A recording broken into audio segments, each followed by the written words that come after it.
Você já parou para pensar que a sua empresa pode estar pagando impostos a mais? O nosso sistema tributário é bem complexo e é comum as empresas pagarem mais do que o devido. Saiba que é possível recuperar os valores dos últimos 5 anos e reforçar o seu caixa. A Fortus Tax é especialista no assunto e já ajudou muitas empresas nos seus 18 anos de atuação. E o mais importante, você só paga pelo serviço depois que o dinheiro estiver na sua conta. Fortus Tax. Pagar o justo é o nosso forte.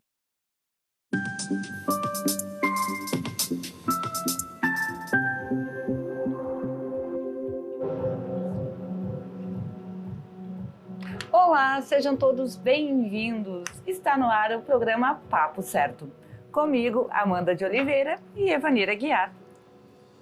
De segunda a sexta, às 8h30 da noite, estamos aqui na sua TV, falando sobre diversas áreas de direito, empreendedorismo, política e saúde. Hoje vamos conversar sobre segurança nas escolas. Sabemos que o controle do fluxo na entrada e saída é fundamental. Mas o que mais pode ser feito?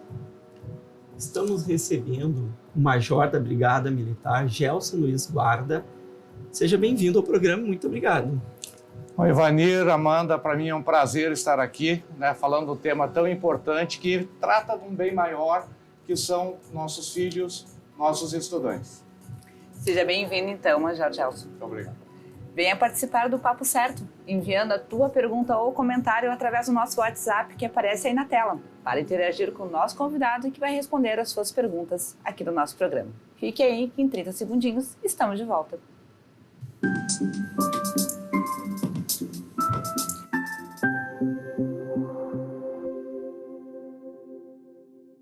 Tá difícil encontrar o profissional certo para a sua empresa? Precisa de alguém detalhista para aquela vaga no financeiro?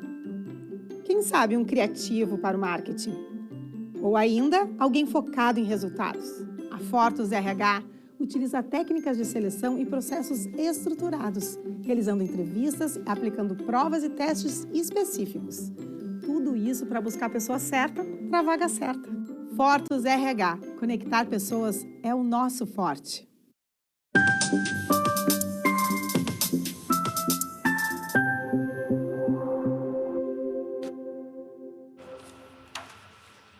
Estamos de volta com o Papo Certo e não se esqueçam que também estamos ao vivo pelo YouTube e Facebook e vocês podem compartilhar o programa através dessas plataformas. Major Gelson, então, para começar o papo de hoje, como tornar o ambiente nas escolas mais seguro? Bom, pessoal, nós temos vários meios de tornar, várias formas de tornar o ambiente escolar mais seguro. Mas nós podemos começar dizendo que o ambiente escolar como um todo ele tem que estar comprometido, com um investimento em treinamento, um bom plano, seguir um plano, formar um plano de como proceder em todos os casos. Por exemplo, incêndio na escola, será que nós sabemos o que fazer? Nós temos que treinar tudo isso. Temos a questão tecnológica, por exemplo, que nós podemos ter o portão de acesso, controle de ingresso de todos os que acessam o ambiente escolar, fornecedores, pais, alunos. Nós podemos falar no próprio familiar, que tem um papel importantíssimo na ajuda do ambiente escolar, da segurança do seu filho, na chegada, na saída, no controle das imediações e por aí adiante. Exatamente a pergunta que eu queria te fazer, Major. Como que a família pode ajudar, então, nesse ambiente escolar? A família pode tornar um ambiente mais agradável, mais seguro, observando, primeiramente, o que o meu filho leva para a escola. Segundo, nós controlamos o que o nosso filho acessa nos meios, na mídia, no seu telefone. Nós controlamos aquele que leva o nosso filho para a escola, como as vans escolares. Nós sabemos quem é o motorista que transporta o nosso filho e por aí nós podemos chegar na escola. O que nós notamos nas imediações, o controle da imediação? O que nós temos ali? Os pais têm papel fundamental neste quesito de chegar no colégio e observar toda a imediação, se temos gente desconhecidas vestidas de maneira diferente, né, com mochila, sacola, capuz, ambulantes em volta, venda de drogas muitas vezes, bares e por aí tudo. Isso pode ser controlado sim pelo pai, pela mãe, não que vai intervir, mas pode fazer um checklist ali, uma observação in loco e falar para o diretor, para a diretora ou através comunicação também aos órgãos policiais. Então, a gente falando de segurança na escola, a gente está vendo aqui com o Major que não é apenas, como a gente viu recentemente, aí, casos muito tristes, lamentáveis, mas não apenas aquilo, tem outro tipo de violência no ambiente escolar que vai muito além disso, como o senhor mesmo traz aqui, questão de drogas, questão do próprio assédio ali às crianças, né, com motorista de van, enfim, tudo isso tem que ser observado. Mas uma coisa, eu tenho uma filha, eu tenho 3 filhos, mas uma especialmente traz temas que em casa nós discutimos muito, que é a questão muitas vezes uma revolta, eu não gosto dos meus colegas, tenho vontade de matar todo mundo. Esse tipo de sentimento que ela traz, também os pais têm que observar, porque pode ser uma situação coletiva ali da sua turma e muitas vezes isto poderá refletir também um problema entre colegas, né, Major? Certamente, a gente tem que observar o comportamento do aluno, o comportamento do professor, o comportamento daqueles que tratam aquela pessoa que faz a comida, o nosso terceirizado que comparece. E com relação ao aluno, sim, nós temos que ter uma preocupação com alunos que tenham comportamentos estranhos. Aquele aluno que é quieto e daqui a um pouco ele fica agitado, aquele aluno que é agitado e daqui a um pouco ele fica quieto. Nós temos que conversar com os pais para ver se tem algum momento, alguma coisa de diferente que está acontecendo com essa criança, com esse adolescente em casa. Ele está só no quarto, ele fica muito na frente da TV, ele tem acesso ao celular com quais conteúdos? Aquilo que nós conversamos anteriormente, Vanessa. Nós temos que nos preocupar com esses comportamentos. E o que nós podemos fazer? O colégio, através de um psicólogo, de um assistente social, tem que conversar com esse aluno, tem que conversar com essa criança. A professora que está sempre com ele, os pais que estão sempre com ele conhecem. Nós temos hoje uma dificuldade em estar com nossos filhos, né? Porque nós temos a nossa profissão e muitas vezes não viemos para casa para almoçar. Chegamos tarde da noite cansados e não damos muita bola para os nossos filhos. O que eles estão fazendo na frente da TV? Excelente. Né? Boas dicas. Em relação à administração das escolas, o que elas podem fazer, então, para que os pais e os alunos tenham essa sensação de segurança no ambiente?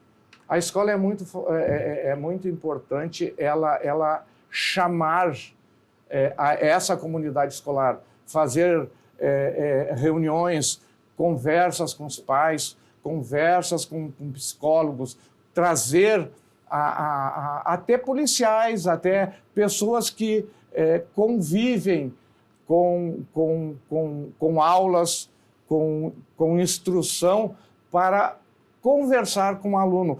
Forma-se uma proximidade, uma aproximação entre o aluno e aquela autoridade, né, policial. A comunidade escolar tem que conhecer quem comanda a área, quem é o responsável pelaquela região, quem é que, se eu precisar, eu vou chamar. Isso a gente engloba a Polícia Militar, a gente engloba a Guarda Municipal, a Polícia Civil. Nós temos vários outros que podem nos ajudar no momento em que a escola necessitar. Não falo só através de ocorrências como foi a de Santa Catarina, mas às vezes até para que A Guarda Municipal, por exemplo, de Porto Alegre, tem um trabalho importantíssimo e vai na escola ministrar instrução através do ECA, através de comportamentos, enfim. Major, o senhor, eu não comentei, mas o senhor também como secretário de Segurança do município de Porto Alegre, fale para nós um pouquinho sobre exatamente isso que vinha falando, o que o Estado, como governo, pode oferecer para dar mais segurança nesse problema nas escolas. A primeira coisa é a presença do Estado, o Estado como um todo, tanto a nível federal, estadual ou municipal, junto às comunidades escolares. Isso traz a confiança. Aquele que tem... antigamente nós tínhamos o PM residente, né? Então, tudo que acontecia, o PM solucionava ali. Nós temos, sim, essa união entre os órgãos policiais, entre os órgãos de ajuda às crianças, né? Muitos levam até o canil da brigada, por exemplo, para dar instrução, para dar ensinar as crianças como é que é o comportamento do animal. Nós temos ecoterapia, que é o trato do aluno com o animal, com o cavalo, que é uma coisa fenomenal, principalmente para crianças deficientes, né? Para colégios que tratam com deficientes que necessitam, e o cavalo e o cão, ele é muito importante. E aí, falando no cão, ele pode servir tanto para a questão recreativa, como também, enquanto estamos na recreação, o cachorro pode vasculhar a região de dentro da sala de aula, enfim, verificar as mochilas, o que o meu filho, o que o aluno leva. A gente revista a mochila? Não revista. Mas como é que nós podemos chegar e ter conhecimento de como uma criança está com uma faca, está com armamento ou com droga dentro da sua mochila? Nós temos mecanismos. Nós temos várias tecnologias, como os detectores de metais, enfim, mas nós temos também que tentar tratar isso de uma outra forma. E o cachorro seria muito importante. Excelente. Nós temos uma grande novidade devido aos trágicos acontecimentos, que é o botão do pânico nas escolas. Gostaria de lhe pedir para falar sobre isso. A partir do momento que deu aquele trágico incidente lá em Santa Catarina, no outro dia apareceu um dispositivo que todos estamos chamando de botão de pânico. O que é o botão de pânico? Ele é uma tecnologia, um app, que vai ser instalado no celular da comunidade escolar, onde pessoas são credenciadas, pessoas vão ser cadastradas para usar o sistema. A escola, a comunidade vai dizer quem são. A partir desse momento, o acionamento, que é através do celular, simples, não é um botão que tu tem que correr e apertar, tipo uma campainha. Esse aplicativo é instalado no seu celular, no celular da direção, dos professores, e no momento em que ocorrer, e aí a gente deixa bem claro, é do pânico, não é na briga dos alunos, não é na discussão de professor com pais, não é isso. No pânico, ele vai pegar e acionar, abrir o aplicativo e clicar no botão que aparece na tela. É um redondinho vermelho que tu vai ali e aperta. Neste momento, o sinal cai no setor da Secretaria de Segurança Pública, chamada SEIC, que é o Centro Integrado de Comando e Controle, que vai ter uma pessoa qualificada, capacitada, instruída para fazer o atendimento daquele que está necessitando. A primeira coisa que ele vai fazer é determinar o deslocamento daquele que está mais próximo, seja ele quem for, da guarda, solicitar da brigada civil, quem estiver mais perto vai ser deslocado para a escola. ou o local onde o acionamento foi gerado. Como nós sabemos? Porque a partir do momento do acionamento, nós temos toda a identificação daquela pessoa que acionou. Pelo próprio aplicativo, tu sabe onde ela está, né? Georreferenciamento, e sabe quem é a pessoa. Chegando lá, vai ser tomada a ciência do que está ocorrendo. É o uso da tecnologia, e é uma tecnologia colaborativa, não é? Eu conheço bem esse aplicativo, que é um entre tantos que temos aí, mas é o Bion, né? Um aplicativo que a gente conhece já há longa data, e realmente é o uso da tecnologia, assim como outros, né? Catracas, câmeras de identificação, enfim, detectores de metais para ver alguma arma, alguma coisa. Então, todo o uso da tecnologia aí é bem-vindo, né, no que tange aí a segurança, não só dos alunos, mas dos professores, de todo mundo que está no ambiente escolar. Eu queria aproveitar e te perguntar, como tu mencionaste, que não é uma briga escolar entre alunos ou professores. Quais são os casos que realmente é para ser usado esse botão? O botão de pânico é para ser usado quando tu está, exemplo, observando que tem alguém armado, que tem alguém com uma faca, que tem alguém correndo ao encontro com alguma arma. É nesse sentido que a gente solicita o acionamento do botão de pânico, em caso de pânico propriamente dito. Muito bem. E o que precisa, então, ser feito para fortalecer a segurança nas escolas? Mais uma vez, a gente fala nessa questão do ambiente escolar e da participação da família nessa relação. Do pai, da mãe ir verificar qual é o problema, qual é os programas, o que está sendo dado na escola, participar dos problemas para tentar uma solução, participar das brincadeiras, do todo. O meu filho, ele estuda num colégio militar. E quando tem jogo de futebol, quando tem competições, a gente ir lá para dentro e conhecer o professor da educação física, o professor de matemática, o professor de português, e formar esse convívio saudável e participar da solução dos problemas, que existe problema extra sala de aula, né? Os conselhos de classe, os conselhos municipais, enfim. Nós podemos dizer aqui, que a intenção, muitas vezes, é o maior aparelhamento, mas se tu analisar a escola, muitas vezes particular, da escola pública, é um universo diferente. Sim. Eu posso dizer para muitas escolas, olha, tu tem que instalar controle de acesso através de botão de abertura de porta, tu tem que instalar concertina, tu tem que instalar detectores de metais, tu tem que instalar câmeras de vídeo monitoramento.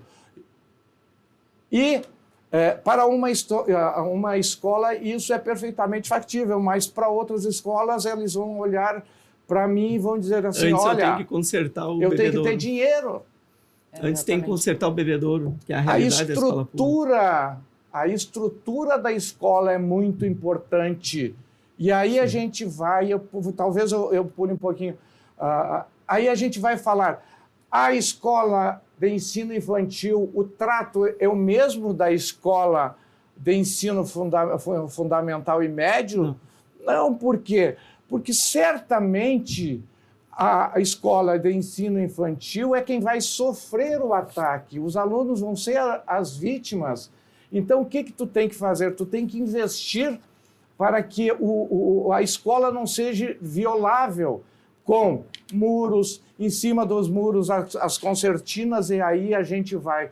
Será que lá em Santa Catarina, se tivesse concertina, que é aquele arame enroladinho, para quem não entende, cheio de pontinhas, será que se tivesse aquilo, aquela pessoa teria entrado com uma machadinha e feito o que fez? Eu digo que sempre a prevenção é o melhor meio de se evitar qualquer tipo, a instrução, o ensino O exercício antecipado vai fazer com que, quando der o problema, a gente esteja bem preparado. Excelente. Concordo plenamente contigo. Então, agora nós vamos fazer um intervalo de 30 segundinhos e no próximo bloco, então, a interação com a nossa audiência. Fiquem aí com a gente.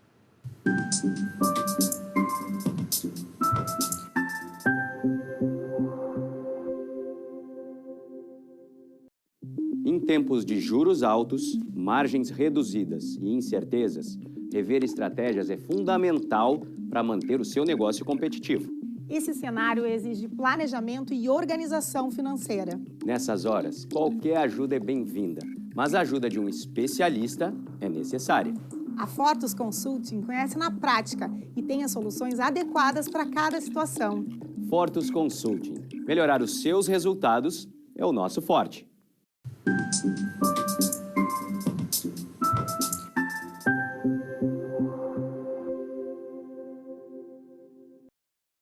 Vocês viram como foi bem rapidinho?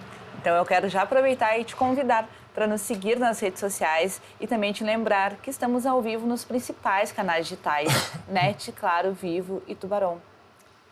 Major, qual a diferença, então, no tratamento da escola de ensino infantil e escola de ensino fundamental? Ivanir, é praticamente aquilo que nós estamos conversando. A escola de ensino infantil, ela vai ser o alvo. Ela vai ser... As crianças nunca vão ser os autores da agressão. Então, o trato com a escola tem que ser na parte tecnológica, com instalação da tecnologia como um todo, de tu ter um vigilante conhecedor de todos os que circulam no ambiente. Já a escola de ensino médio, nós temos que ter, além disso, a outra preocupação, que é a parte psicológica do adolescente, daquele que tem uma idade maior, que possivelmente ele poderá ser a vítima, sim, mas poderá ser o autor também. Para isso, o que nós temos que ter? Nós temos que ter o controle e o poder do nosso professor, do nosso psicólogo, da nossa assistente social, de saber que aquele aluno, aquela aluna pode estar sofrendo com alguma coisa que ele não quer dizer, ele não quer expressar, muitas vezes nem para os pais, os adolescentes têm a liberdade ou se sentem em condições de dizer e de falar sobre o seu problema. Isso é o mais importante, porque se uma mãe é presente, se um pai é presente, se o professor que está ali, muitas vezes mais do que os pais, presente na vida, ele passa a conhecer o aluno, ele passa a conhecer a criança e sente sim, sente quando essa criança modifica de comportamento e muitas vezes ela está precisando de ti, professor. Ela está precisando de ti, pai e mãe. Deixe um pouquinho o trabalho e viva mais presente na vida do teu filho. Importante desabafo e faço minhas as suas palavras. As minhas também. Major, o que é necessário, então, para a eficácia desses programas de prevenção à violência nas instituições de ensino? Workshop, instrução, e o principal é tu conhecer o telefone daquele que comanda. Por exemplo, ninguém sabe, aqui eu vou... A Brigada Militar tem telefone de todos os batalhões. E os telefones são bem parecidos, né? Tipo, o telefone do comandante do 1º Batalhão é 985016601. O telefone do comandante do 9º Batalhão é 985016609.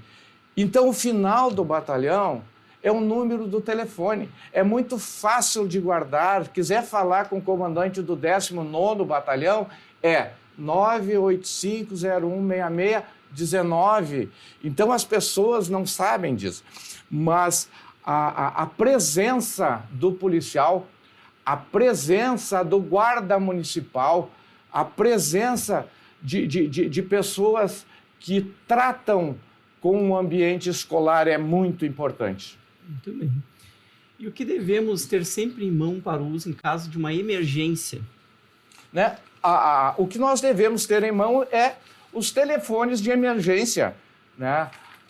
Os telefones de emergência da Guarda Municipal, que é 153, a Prefeitura Municipal, que é 156, SAMU é muito importante, 192, os bombeiros é muito importante, 193, a Polícia Civil, ninguém sabe, é 197, e a Defesa Civil, e aí vai, Conselho Tutelar, os telefones de emergência é muito importante tu ter em mão, além do que tu conhecer, mais uma vez, aquele que vai dar o auxílio em caso de uma emergência, em caso de um incêndio. Tu conhece o bombeiro que atende a tua área, professor, se ocorrer algum problema? Fica o questionamento.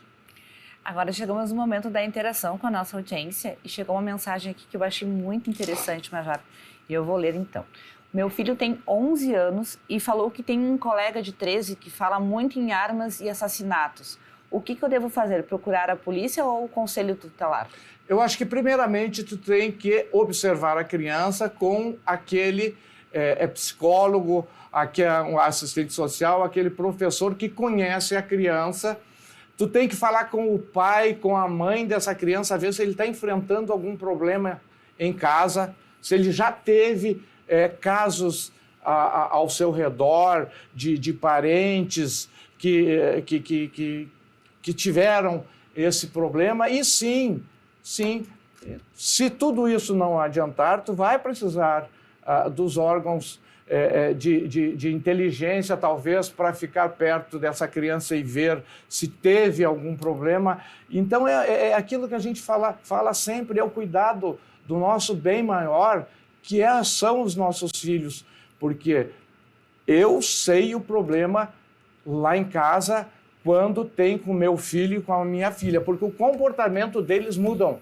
E é isso que nós temos que observar e certamente verificar o que está acontecendo. Bom, nós já estamos indo para o final do programa, temos mais um minutinho. Por segurança, o senhor recomenda que os alunos dos primeiros anos tenham acesso ao celular e levem para a escola? Ivanir, a gente é de um tempo um pouquinho, eu não gosto de dizer o meu tempo, mas todo mundo tem o seu tempo, tem a sua época. Na nossa não tinha celular e nós não morríamos.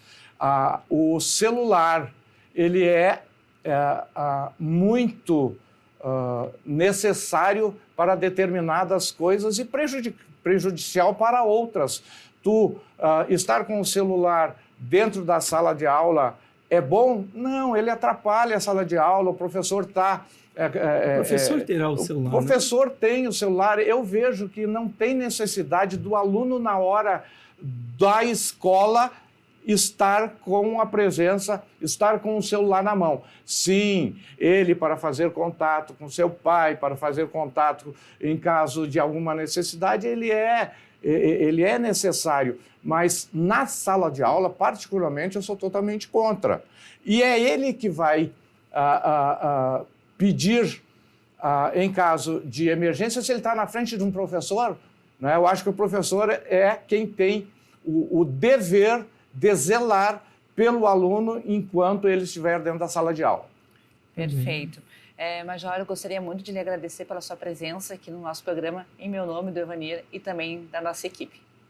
Eu que agradeço, né, o privilégio, a honra de estar aqui na TV UBA, no programa Papo Certo, e dizer que o tempo realmente ele é um pouco curto, porque se nós ficarmos falando aqui, nós temos muita coisa a tratar. E a especificidade de cada escolinha. A escolinha municipal é uma coisa, a escolinha estadual é outra. E eu queria dizer que Porto Alegre hoje tem, em todos os colégios municipais, guardas 24 horas, ou melhor, vigilantes 24 horas. Obrigado, Major. Temos que encerrar, infelizmente. Eu agradeço também a você de casa por ter nos assistido. Às 7h30 da manhã estaremos reprisando aqui. Então chegamos ao final do programa e amanhã estaremos de volta com o Dr. Fabrício Vecchio e falaremos sobre compliance, lavagem de dinheiro e anticorrupção. Estaremos esperando todos vocês. Até lá!